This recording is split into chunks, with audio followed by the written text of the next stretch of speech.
এ রতন, আমাকে গতকালকের বাসি মাংসগুলো দে। আজ যে মাংস কিনতে বেশ দেরি করে ফেলেছি, এখন তোরই বিরিয়ানি বানানো হয় নাই। আরে জগাইদা, গতকালকের বাসি মাংসগুলো পচে গেছে, আজ তোমার ভালো মাংসই কিনতে হবে। তোমার কাছে আমি কোনোদিনও ভালো মাংস বিক্রি করতে পারি না, আজ কিনতে হবে। আরে রাখ তোর ভালো মাংস, অত দাম দিয়ে মাংস কিনলে লাভে লাভ কুচো হবে। দে আমাকে গতকালকের বাসি মাংসগুলাই দে। আগে দিচ্ছি জগাইদা, তাই বলে কি তুমি সবসময় পচা মাংসর বিরিয়ানি বিক্রি করে মানুষকে খাওয়াবে?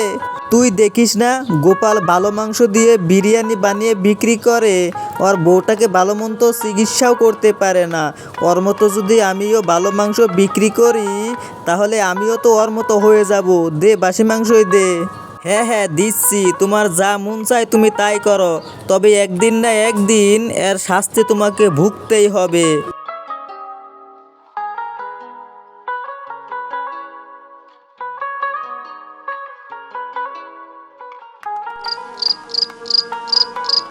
বিরিয়ানি নিয়ে যান, বিরিয়ানি, গরম গরম বিরিয়ানি।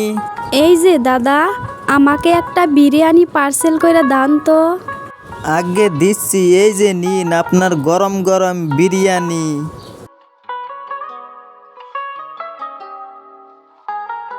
তা দাদা, একটা বিরিয়ানির কত টাকা দিতে হবে? বেশি না দিদি, এক প্যাকেট বিরিয়ানির দাম মাত্র 50 টাকা। এই যা, আমার কাছে তো মাত্র 40 টাকা আছে, এখন আমি কি করি? দিন দিদি, 40 টাকা আছে যদি 40 টাকাই দিন, বাকি 10 টাকা না হয় পরে এসে দিয়ে যাবেন। যাক দাদা, আপনি আমাকে বাঁচালেন। এই নান আপনার 40 টাকা।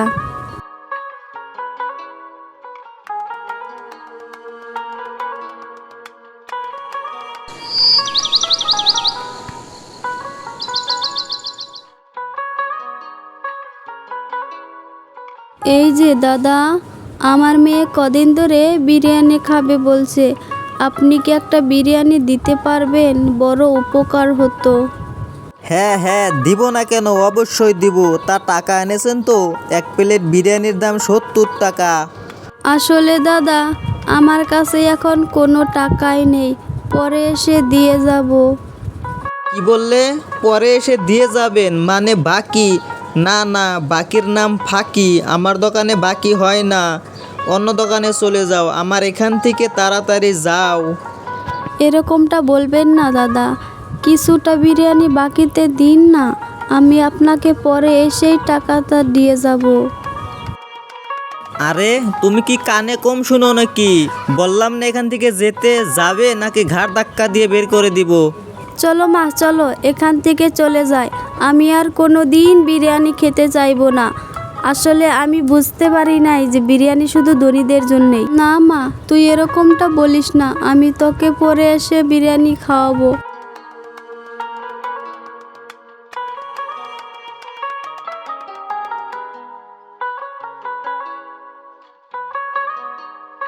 আরে মালতী দিদি, তোমার মেয়েটা এভাবে কান্না করতেছে কেন? আর বলো না গোপালদা, মেয়েটা সেই কদিন ধরে বিরিয়ানি খাবে বলছে।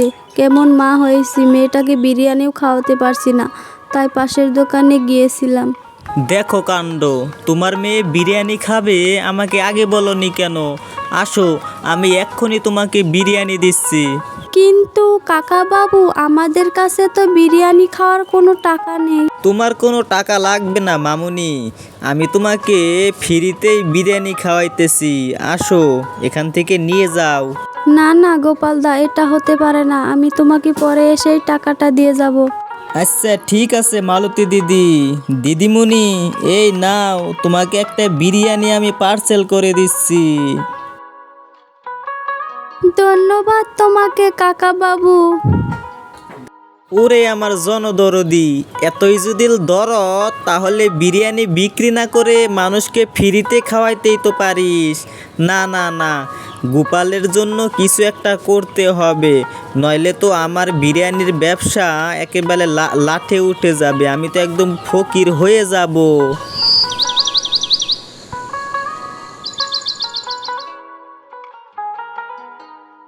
আরে ওই তো গোপালের বিরিয়ানির হাঁড়িটা দেখতে পারছি, যাই আমি তাড়াতাড়ি করে হাঁড়িটা পালিয়ে নিয়ে যাই।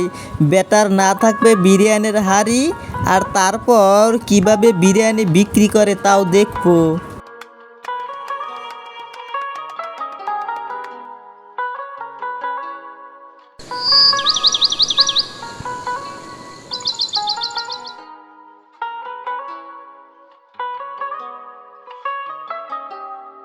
আরে আমার বিরিয়ানির হাঁড়িটা দেখতে পারতেছি না কেন? রাতে তো এখানে আসাল। আমার বিরিয়ানির হাঁড়িটা কে চুরি করলো? এখন থেকে আমি কিভাবে সংসার চালাবো?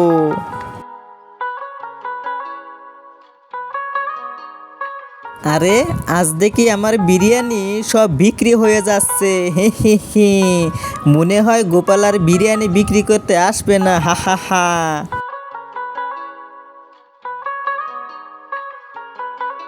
আরে ও জগাইদা, গোপালদা এখন পর্যন্ত বিরিয়ানি বিক্রি করতে আসতেছে না কেন? আমি সেই কখন থেকে বসে আছি গোপালদার জন্য। আসবে না মালতী দিদি, গোপাল আর কখনোই বিরিয়ানি বিক্রি করতে আসবে না। তা তোমার বিরিয়ানি লাগলে আমার এখান থেকে নিতে পারো। না না, আমি বিরিয়ানি নিতে আসি নাই, আমি এসেছি গোপালদার পাওনা টাকা পরিশোধ করতে। আরে থু থু, এটা কি বিরিয়ানি রান্না করেছিস? এটা খেয়ে তো আমার পেটের ব্যথা হয়ে গেল। বেটা মনে হয় পচা মাংস দিয়ে বিরিয়ানি বিক্রি করেছে। এই বেটা তুই নেমে আস এখানে, তোকে আজকে আমি মজা দেখাচ্ছি।